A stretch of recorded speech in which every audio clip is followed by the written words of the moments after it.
So let me start with the name. To me, the name Dirty Dishes suggests let's leave the dishes in the sink and go out and have a good time. Is that the feeling you wanted the name to suggest? Well, I think you might be thinking of Wanda Jackson's song. Yeah, and she had a song called Dirty Dishes, which was about that. Yeah. Which was not actually in the front of our mind, but maybe it was kind of mingling around back there when we came up with it. But dishes is also what people used to call women who were nice to look at and were kind of sassy and, what a dish, the 40s term, which we like that idea. We like that old-fashioned kind of feeling of it, and then we just wanted to add something kind of an alliteration, and we thought dirty was nice because we sing rootsy, kind of grounded, earthy stuff, so it all went together nice. And then Lisa, the other girl, she told her dad what we were thinking about calling it, and he said, well, that's a horrible name. And she said, well, that seals the deal. That's what we're going to call it. Yeah. If Dad doesn't like it, it's probably good. There's also a band from Brooklyn called the Dirty Dishes. Do you ever get confusion over that?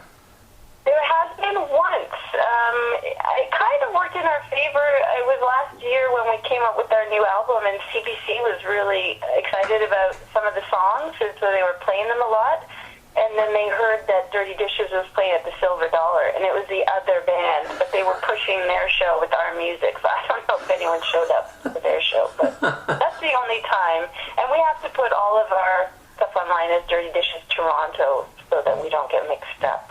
Okay, because it says, you're a Toronto-based band, but you're very much a country kind of band in terms of the type of music you play and the flavour of your material. And now, are you, the three of you, from the city or the country? Well, we're kind of all three different. Lisa, who really was driving the idea of the band originally, she's from Edmonton and Red Deer. She's from all over Alberta. She grew up in different places in Alberta and definitely grew up on a farm with sheep and all sorts of things. And I grew up in Peterborough, which is just a smaller city in southern Ontario. And Susie is a born and bred Torontonian. She's just a music gal, and she grew up with folk music and roots music, and her mother's a songwriter, so she's just baked in music, but she loves all kinds. How would you describe the style of music that you play? We call it roots music. It's country and folk, I would say, is the main thing that we draw from. We really love the bluegrass harmonies. We sing a lot of three-part harmonies, and so we love to do that. But we pick out, we'll sing Neil Young songs, or we write songs that are more folky. We also write sort of bluegrassy, fun things, and I guess it's country, folk. Occasionally we'll throw in something a little bit different, like we'll kind of jazz something up a little bit, not too much, but we'll do a three-part harmony. We do a song called The Buzzard by Dan Hicks and the Otlets from the 70s, so sometimes we change it up a little bit, but really we're roots. We have a washboard and a fiddle and guitar and ukulele, and we have a stomping board. We like to do the root stuff. Yeah, you mentioned harmonies, and it says on your website that you in particular love harmonies. Now, they're difficult to do, particularly on stage. Well, I'm saying this because a million years ago I used to be in a band, and we used to try and sing harmonies, and it was a disaster. Now, maybe that's because we weren't very good singers. But do you find doing harmonies hard? Do you have to practice a lot? I don't think the actual execution for us is hard. Lisa grew up singing in choirs and choirs and choirs, and so she's a big one. She's always pushing for the perfect harmonies, and she really knows and hears them. And I think the hardest part is putting it together, deciding which harmonies are going to go where, how they're going to change. That takes the most work, is just arranging the harmonies. But then once we've got them, the execution is pretty good. I think we're all good listeners, so we're all listening to each other all the time, making sure that the chord is right there. Yeah, I remember reading Mama Cass of the Mamas and Puppets used to say when they got together to record, they would wait for the angel, which was to them that was like when the harmonies were working perfectly. There was a kind of an overtone, like a ring, like a definite sound that they got when all the harmonies came together perfectly. Do you guys sort of aim for that, or do you get that? Yeah, when we do a cappella numbers, that's the time when you're just listening to the vocals, nothing else, and that's really, you do get that feeling. We also do a Neil Young song called Gold Rush, which is a real nice ballad.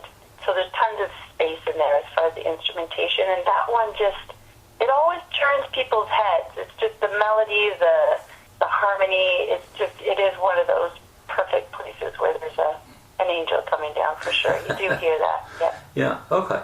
So what attracted you personally to the sort of country, bluegrass, gospel style of music? Well, I grew up playing classical mostly. Myself, I'm the fiddle player. And then I got asked to play in a show called Hank Williams, The Show He Never Gave, at a summer stock theater. And I didn't really know that much about Hank Williams. I'd certainly heard his name.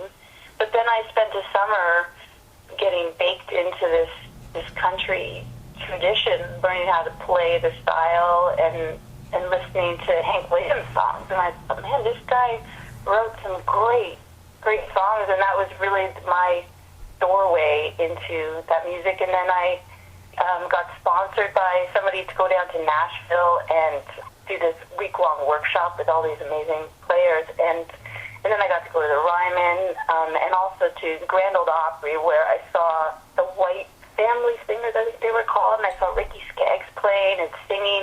And it was really the harmonies that I thought, oh my God, this is amazing. It was just the harmonies brought me in. And then I got into, Alison and all the great singers and players, and that was it. So it was Hank Williams that brought me in. Yeah. So you play the fiddle.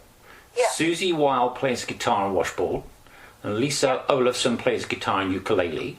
Yep. What are Susie and Lisa like? And be brutally honest here. Be brutally honest.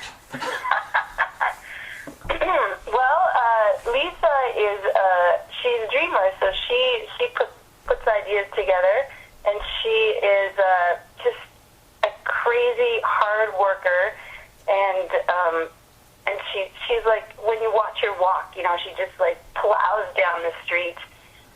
She's just a doer, and she plays all of her instruments just like that. She plays it with just all heart, and just you can see that hard-working farm girl influence on her for sure.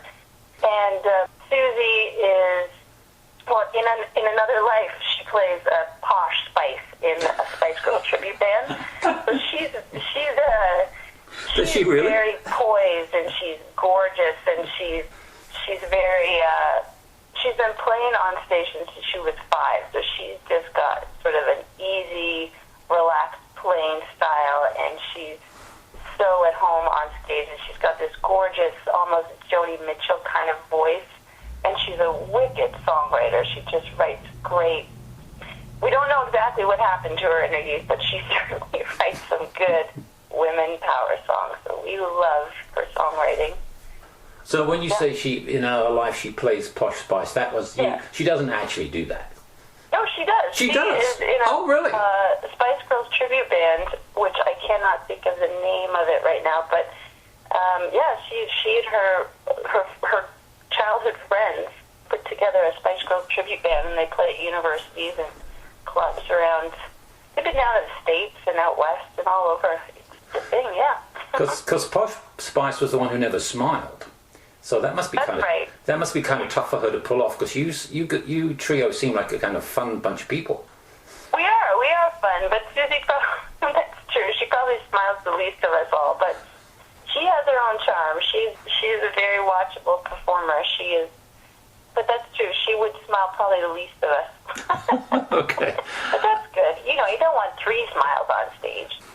Okay, part of your publicity material says, invite the dishes over for dinner. Do you get a lot of gigs at people's homes?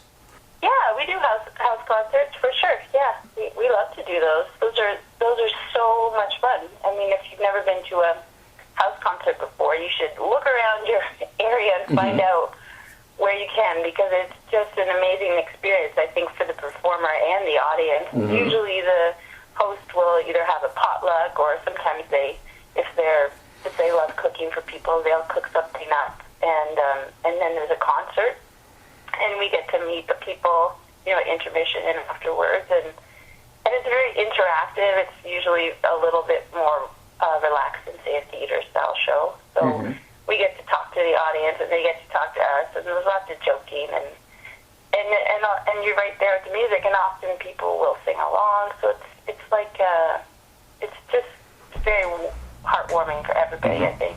Okay, so last question. What are you planning anything special for Mariposa? Or have you played? Oh, first of all, have you played Mariposa before? No, we have not played Mariposa before. Although I think Susie may have sang there as a child. She's very cool. Every time we get these gigs, we're like, "Wow, awesome! We're playing Mariposa." She's like, "Yeah, I think I sang there when I was 10." But Dream Dish is definitely. This is our first time. We're so excited. The lineup is like, we're just every time we're looking at it, we're just so excited to see so many of the other bands as well.